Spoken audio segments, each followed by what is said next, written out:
Al-Habib Munzir bin Fuad Al-Musawa adalah seorang ulama yang dikenal memiliki rasa kasih sayang dan karakter yang sangat lembut.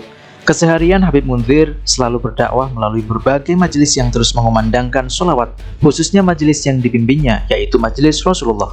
Habib Munzir yang lahir di Jawa Barat pada tahun 1973 dan meninggal di Jakarta pada tahun 2013, dikabarkan pernah berdakwah hingga pelosok kampung Papua. Banyak karomah dan keistimewaan yang dimiliki Habib Munzir Al-Musawa. Bahkan menurut sumber Nahdlatul Ulama, beliau pernah bermimpi bertemu dengan Rasulullah SAW. Di antara 9 karomah Habib Munzir Al-Musawa adalah sebagai berikut. Oke. Jadi video seperti ini akan kita selingi dengan vlog, baik tentang komentar ataupun tentang tanggapan teman-teman sekalian. Karomah yang pertama, Habib Munzir tidak memiliki rumah. Dalam sebuah kisah ada seorang pernah bertanya kepada Habib Munzir, "Wahai Habib, bukankah Rasulullah SAW juga punya rumah walau sederhana?" Kemudian beliau Habib Munzir tertegun dan menangis sembari berkata bahwa benar Rasulullah punya rumah, namun beliau tidak membeli tanah. Bahkan tanahnya diberi oleh kaum Ansor, lalu bersama-sama membangun rumah. Selain itu, Al-Habib Munzir Al-Musawa juga khawatir dan iba apabila melihat seorang muslim yang mempunyai rumah menggunakan koran di pinggir jalan lalu terkena penggusuran. Sementara bumi menyaksikan Habib tenang-tenang saja dan bahagia di rumah. Karomah yang kedua, perjumpaan Al-Habib Munzir dengan wali besar Tarim. Seorang wali besar Tarim yang bernama Al-Habib Abdul Qadir Al-Mansyur bertemu dengan Habib Munzir. Beliau dikabarkan juga merupakan salah satu guru Al-Habib Umar bin Hafid. Dalam kisahnya, saat Al-Habib Munzir datang menjumpainya, Al-Habib Abdul Qadir yang ketika itu usianya sudah tua renta langsung menangis dan memanggil nama Muhammad SAW. Maka seketika Al-Habib Munzir kaget dan mengatakan bahwa dirinya adalah Munzir, bukan Muhammad. Walaupun demikian, Al-Habib Abdul Qadir Al-Mansyur tetap mengatakan bahwa engkau Muhammad SAW sebanyak 2 kali, hingga Habib Munzir pun terdiam. Kemudian saat Al-Habib Umar bin Hafid datang, maka segera Al-Habib Abdul Qadir Al-Mansyur berkata kepada Habib Umar bahwa Habib Munzir adalah seorang Maula Jawa atau Tuan Penguasa Pulau Jawa.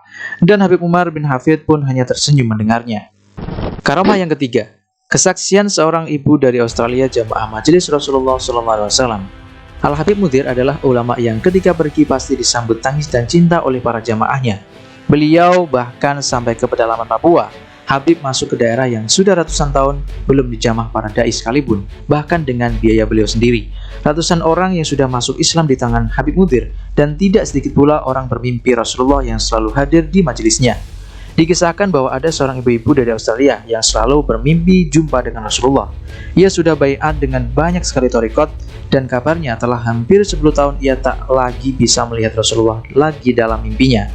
Namun ketika ia hadir di majelis Al-Habib Munzir Al-Musawa, tepatnya yaitu majelis Rasulullah SAW digelar di Masjid Al-Munawwar, ia kembali bisa melihat lagi Rasulullah dalam mimpinya. Maka ibu tersebut berkata bahwa sungguh Habib yang satu ini adalah Syekh Futuhku. Beliau membuka hijabku tanpa ia mengenalku dan dia benar-benar dicintai oleh Rasulullah. Hingga kabar tersebut disampaikan kepada Al-Habib Munzir, beliau hanya menunduk malu saja. Karomah yang keempat, ketika diminta mendoakan Al-Habib Umar mau lahela. Pada suatu ketika banyak orang meminta supaya Al-Habib Umar mau khaleha. Maksudnya mau lahela. Mau lahela. Ini kayak sholawatan tau gak sih? Yang bunyinya Maulaya salli wa sallim daiman abadan. Mari silakan dilanjut. Oke. Didoakan agar sembuh dari sakitnya karena dalam kondisi opname. Maka beliau Al-Habib Munzir dengan tenang menjawab bahwa Al-Habib Novel bin Jindan akan wafat, sedangkan Al-Habib Umar Maulahela masih panjang usianya. Dan hal tersebut ternyata benar-benar terjadi. Keesokan harinya Al-Habib Novel bin Jindan wafat dan Al-Habib Umar Maulahela sembuh dan keluar dari opname. Karomah yang kelima, ketika diminta mendoakan Al-Habib Anis Al-Habsyi. Ketika Al-Habib Anis Al-Habsyi Solo sakit keras dan dalam keadaan kritis, orang-orang mendesak Al-Habib Munzir untuk menyambangi dan mendoakan Al-Habib Anis. Maka kemudian beliau berkata pada orang-orang terdekatnya bahwa Al-Habib Anis akan sembuh dan keluar dari opname. Habib Munzir mengira bahwa Habib Anis akan wafat sekitar 1 bulan lagi. Dan hal itu ternyata benar. Setelah kejadian ini, Al-Habib Anis sembuh dan sebulan kemudian beliau wafat. Karomah yang keenam, hendak meletusnya Gunung Papandayan. Ketika Gunung Papandayan bergolak dan sudah dinaikkan posisinya dari siaga 1 menjadi awas oleh BNPB pada tahun 2013, maka Al-Habib Munzir dengan santai berangkat ke sana. Sesampainya ke ujung kawah, Al-Habib Munzir berdoa dan melemparkan jubahnya ke kawah. Sesaat kemudian kawah itu reda bahkan hingga saat ini.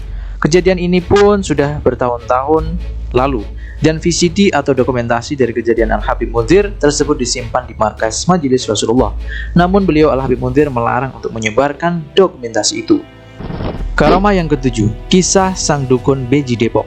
Ketika Al-Habib Mundhir masuk ke wilayah Beji Depok yang terkenal dengan sihir dan para dukun jahatnya, malam itu Al-Habib Mundhir mengadakan acara Maulid Nabi SAW. Keesokan harinya, seorang dukun mendatangi panitia acara tersebut dan berkata bahwa dia ingin jumpa dengan Tuan Guru yang semalam mengadakan maulid di sini. Orang-orang yang melihat dan mendengarnya menjadi kaget karena dia terkenal dengan dukun yang jahat dan tak pernah sholat, bahkan tidak mau dekat dengan ulama serta sangat ditakuti. Ketika ditanya alasan ingin bertemu Habib, dukun itu menjawab bahwa dia mempunyai 4 jin hodam yang semalam mereka telah lenyap. Lalu pada waktu subuh, mereka para jin hodamnya kembali dan sudah memakai baju putih bersorban karena sudah masuk Islam. Jin-jin dukun itu menjelaskan kepada dukun bahwa semalam ada Kanjeng Rasulullah SAW hadir di acara Al-Habib Mundhir, sehingga kami masuk Islam karena kedatangan beliau, jawab para jin tersebut. Pada saat bersamaan, 2 ekor macan jadi-jadian yang dipergunakan untuk menjaga rumah dukun itu pun ikut menghilang. Ternyata dukun tersebut juga menemukan bahwa kedua macan jadi-jadiannya itu sedang duduk bersimpuh di depan pintu masjid mendengarkan ceramah Al-Habib Mundhir. Karamah yang ke-8, gangguan jahat menyerang murid-murid Al-Habib Mundhir. Saat beberapa murid Al-Habib Mundhir berangkat ke Kuningan, Jawa Barat, daerah yang terkenal ahli santet dan jago sihirnya, maka Al-Habib Mundhir menepuk bahu muridnya dan berkata, "Ma'an Nabi," yang artinya berangkatlah, karena Rasulullah bersama kalian.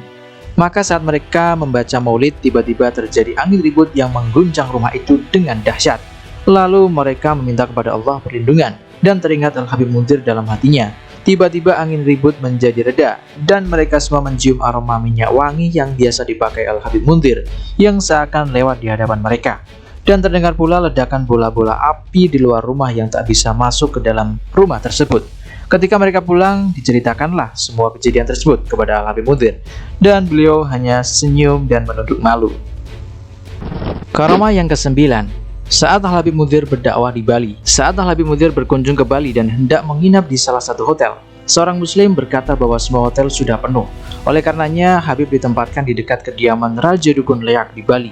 Keesokan harinya, Raja Leak itu yang terkenal sangat jarang keluar dari rumahnya. Siang itu tiba-tiba dia keluar dari sarangnya. Seraya berkata bahwa dirinya mencium aroma wangi raja dari Pulau Jawa ada di sekitar hotel tersebut semalam.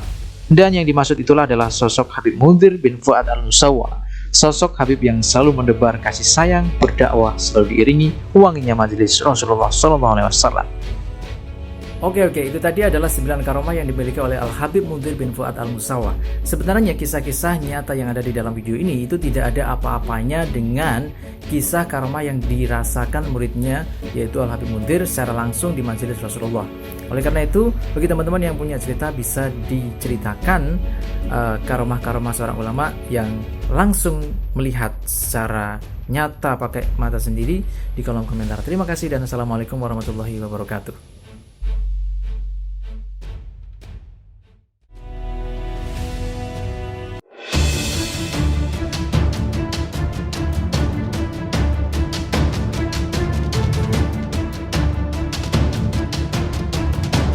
Nah, di channel ini kita akan bercerita banyak hal tentang asmara, opini, kemudian horor, dan lain sebagainya.